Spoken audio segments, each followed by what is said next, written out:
এই ঘটনাটি আমাদেরকে পাঠিয়েছেন শরাফত ভাই, ওনার বাড়ি রাজশাহীতেই।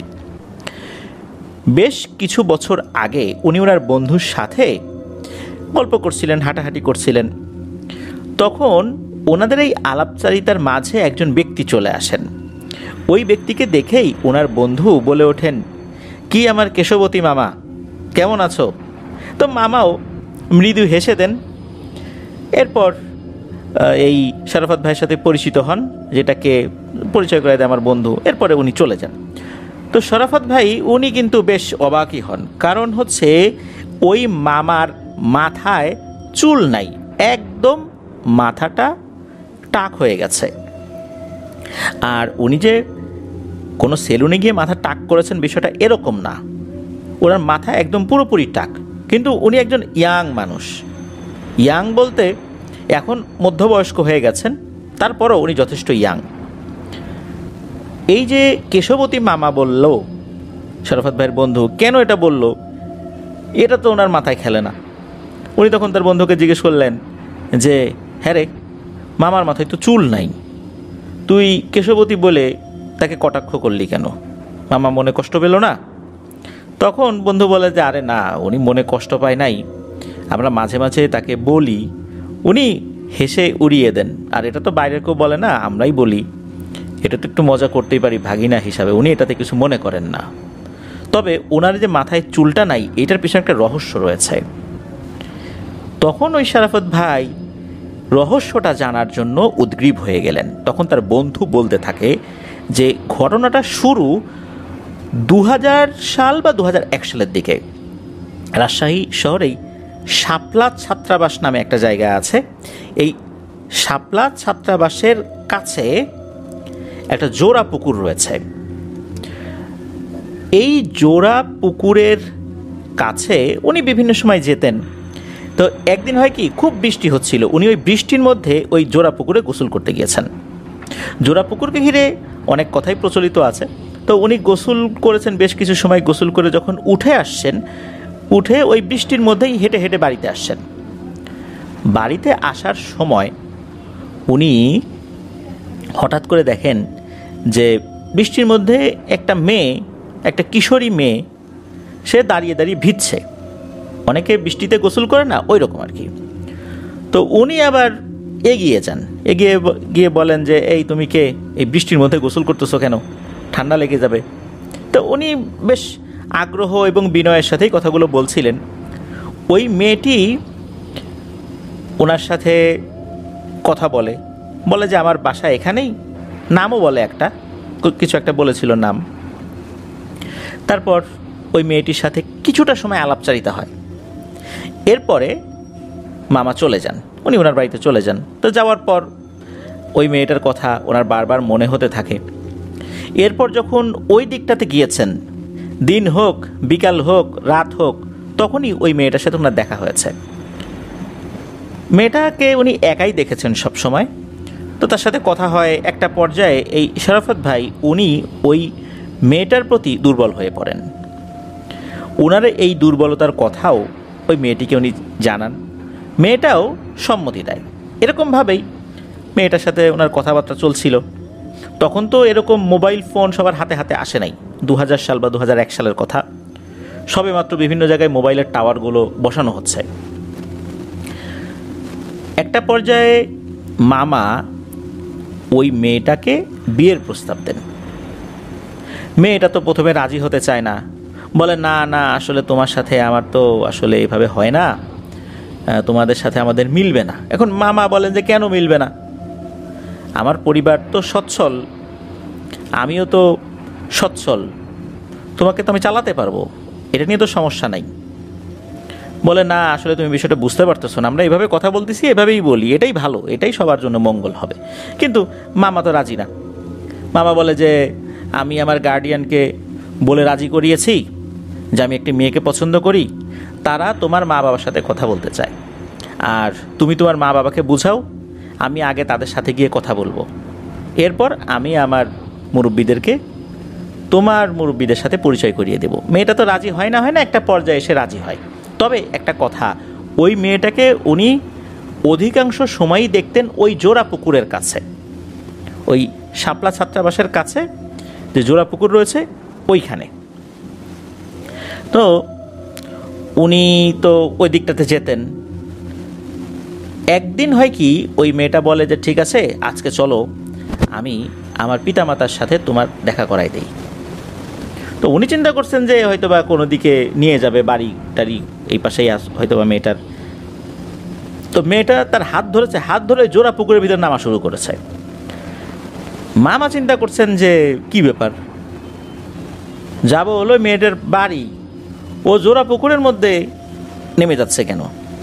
বিষয়টা প্রথমে কিছুটা রসিকতা মনে করছেন, যে মেয়েটা হয়তো একটু রসিকতা করছে, এই পুকুর ঘাটে বসে এখন হয়তো কিছুটা গল্প গুজব করবে, এরপরে উঠে যাবে। তারপর যখন পুকুরের পানিতে নামা শুরু করেছে, হাত ধরে টানতে টানতে নামিয়ে নিয়ে যাচ্ছে, তখনও মামা চিন্তা করেছেন যে হয়তোবা পুকুরের পানিতে দুইজন একসাথে গোসল করবেন, এটাও একটা ভালোবাসার বহিঃপ্রকাশ ঘটবে, এরকমটা চিন্তা করছেন। এরপর যখন কোমর পানিতে নিয়ে গেছেন, তখন দেখে মেয়েটা হাত চেপে ধরে তাকে আবার পানির ভেতর টেনে নিয়ে যাচ্ছে। তখন উনি বারবার বলছে যে আমাকে কোথায় নিয়ে যাচ্ছ? তখন ওনার মনের মধ্যে একটু ভয় লাগা শুরু করে, যে না তো এটা তো আসলে কোনো রোমান্টিসিজমের মতো কিছু মনে হচ্ছে না। এরপর মেয়েটা হ্যাঁচকা টানে তাকে পানির নিচে নিয়ে যায়। যখনই পানির নিচে নিয়ে গেছে, উনি দেখেন যে আরে এটা কি, এই পুকুরে তো উনি এর আগেও গোসল করছেন, পানির নিচে এরকম তো কখনো দেখেন নাই। এটা একটা ভিন্ন জগৎ, কোনো পানি নাই, কিচ্ছু নাই, সেখানে অনেক কিছু, অনেক ভিন্ন ভিন্ন জিনিস, সেখানে গাছপালা রয়েছে, ঘরবাড়ি রয়েছে। উনি তো অবাক হয়ে যান। তখন ওই মেয়েটা বলে যে এই তোমাকে আমি বলছিলাম না যে আসলে আমাদের সাথে তোমার মিলবে না, আসলে আমি তোমাদের মনুষ্য সমাজের কেউ না, আমি হচ্ছি একটি জিনের মেয়ে, আমি একজন জিন, যাকে তোমরা পরী বলো। আমি তোমার কথা আমার পিতামাতাকে বলেছি, তারা প্রথমে রাজি ছিলেন না, তারপর ওনারা রাজি হয়েছেন, তোমাকে নিয়ে যেতে বলেছেন, এই জন্যই তোমাকে নিয়ে আসছি। তোমরা এমনিতেই পুকুরে গোসল করো, কিন্তু কখনোই আমাদেরকে দেখো না, আর আমরা যদি তোমাদেরকে নিয়ে আসি তবেই এই পুকুরের নিচের এই অদ্ভুত জগৎ তোমরা দেখতে পারবে। তুমি প্রথম দিন যখন এই পুকুরে গোসল করতে নেমেছিলে বৃষ্টির মধ্যে, তখন পানির নিচ থেকেই আমি তোমাকে দেখি, তোমাকে দেখে ভালো লাগে। এরপর আমি মানুষের স্রোতে বৃষ্টির মধ্যে গিয়ে দাঁড়িয়ে থাকি তোমার সামনে, তুমি কথা বললা, এরপর থেকে তোমার সাথে আমার কথাবার্তা শুরু হয়ে গেল। তারপরও আমি চাইনি যে তোমার সাথে আমার বিয়ে হোক, কারণ এটা আসলে ওভাবে সম্ভব হয় না। তারপরও তুমি জোর করেছো, আমি রাজি হয়েছি, আমার পিতামাতা রাজি হয়েছে, চলো তো আমার পিতামাতার সাথে তোমার পরিচয় করাই দিই।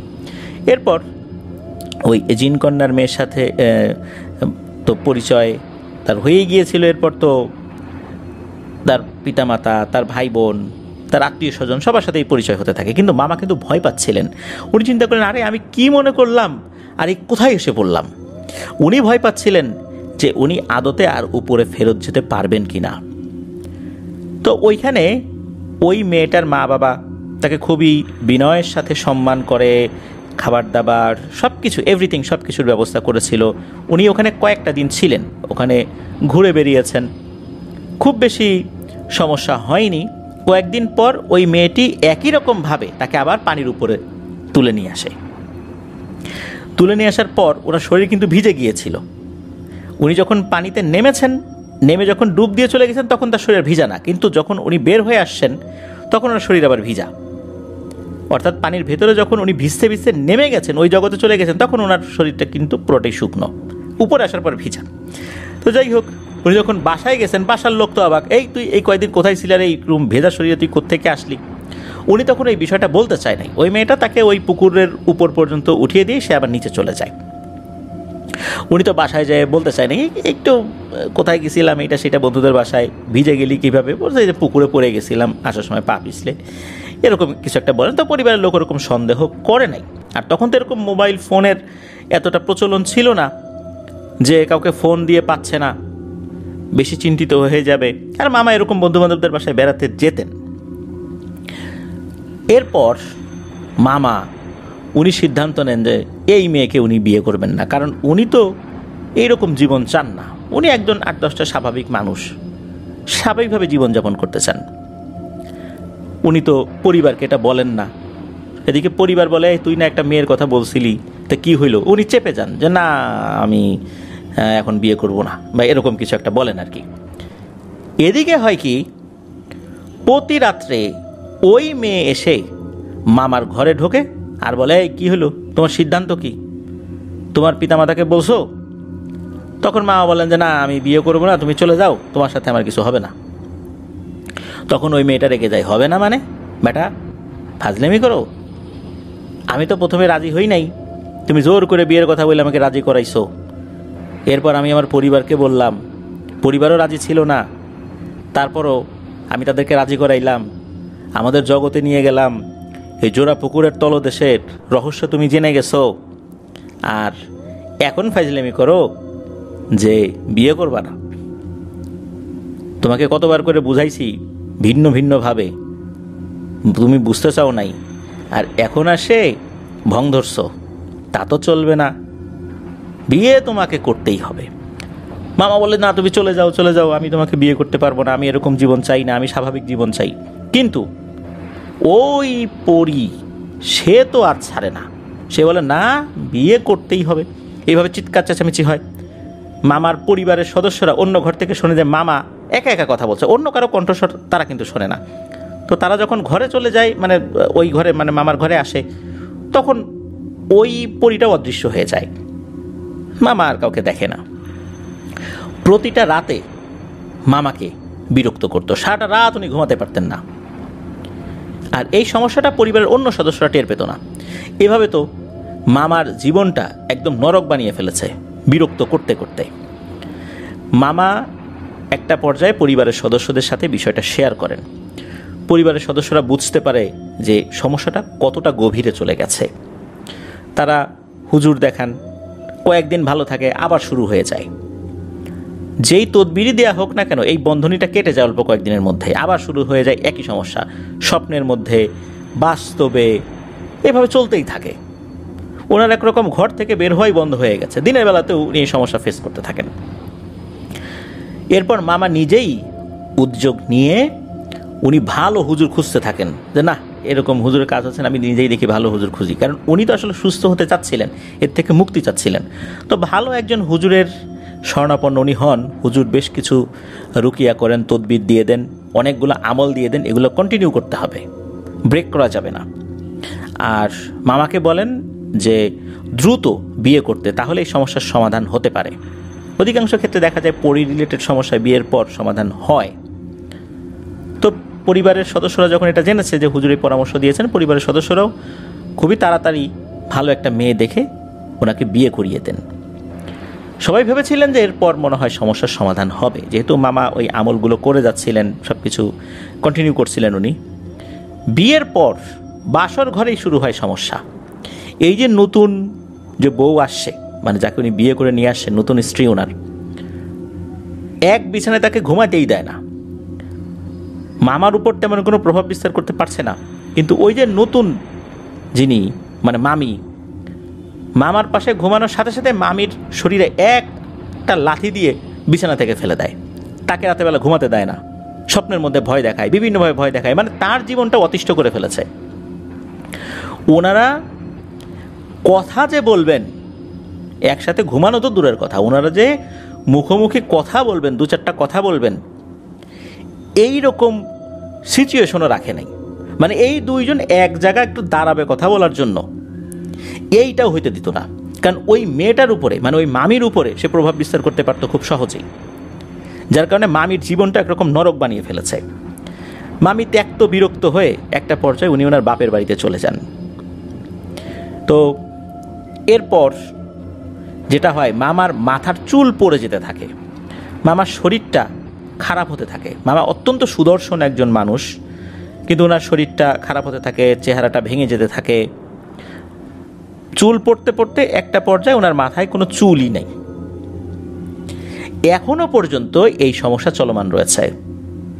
ওই মামি কিন্তু আর মামার কাছে ফেরত আসে নাই, মামা এখনও এরকমই আছে। এই যে প্রায় 24-25 বছর ধরে মামার সাথে এই ঘটনাটা এখনও চলমান রয়েছে। এখন কিছুটা কমেছে, বাট চলমান রয়েছে। প্রিয় লিসেনার্স, ঘটনাটা আপনারা শুনলেন, বুঝতে পারলেন কি ভয়ঙ্কর ব্যাপার। এই শাপলা ছাত্রাবাসের পাশে যে জোড়া পুকুর রয়েছে, আমার ধারণা যে এই পুকুরটা বা ওই এলাকায় আমি গিয়েছি 2007 সালের শেষ দিকে অথবা 8 সালের শুরুর দিকে আমি ওখানে গিয়েছি। কেননা আমি যখন রাজশাহী বিশ্ববিদ্যালয়ে ভর্তি হই, তখন ওই ভর্তি হওয়ার পর আশেপাশের এলাকাগুলো ঘুরে দেখার একটা আগ্রহ মনের মধ্যে ছিল। নতুন জায়গায় আসছি, নতুন করে ইউনিভার্সিটিতে আসলে পদার্পণ ঘটেছে। আগে তো কলেজে লেখাপড়া করেছি, জায়গাটা ছোট ছিল, এখন বিস্তীর্ণ জায়গার মধ্যে চলে আসছি, বিস্তীর্ণ একটা ক্যাম্পাস, আশেপাশে ঘুরে দেখার একটা বাসনা, ওভাবে ঘুরেছি। তবে আমার মনে পড়ে যে ওই জায়গার কাছে আমি গিয়েছি, শাপলা ছাত্রাবাস নামটা আমার কাছে পরিচিত লাগছে। আমি যখন অডিও ফাইলটা শুনলাম, যিনি পাঠিয়েছেন অডিও আকারে পাঠিয়েছিলেন, আমার কাছে মনে হচ্ছে যে জায়গাটা আমার পরিচিত। তবে এতটুকু আমার মনে পড়ে যে জায়গাটা মোটামুটি নির্জন, খুব নির্জন না, মোটামুটি নির্জন। এতটুকু আমার যতটুকু মানে স্মরণে আছে সেই 2008 সালের শুরু বা 7 সালের শেষ দিককার কথা আর কি। তো এখন সেখানকার কি অবস্থা, কেউ ছবি তুলে আমাদেরকে পাঠাতে পারেন।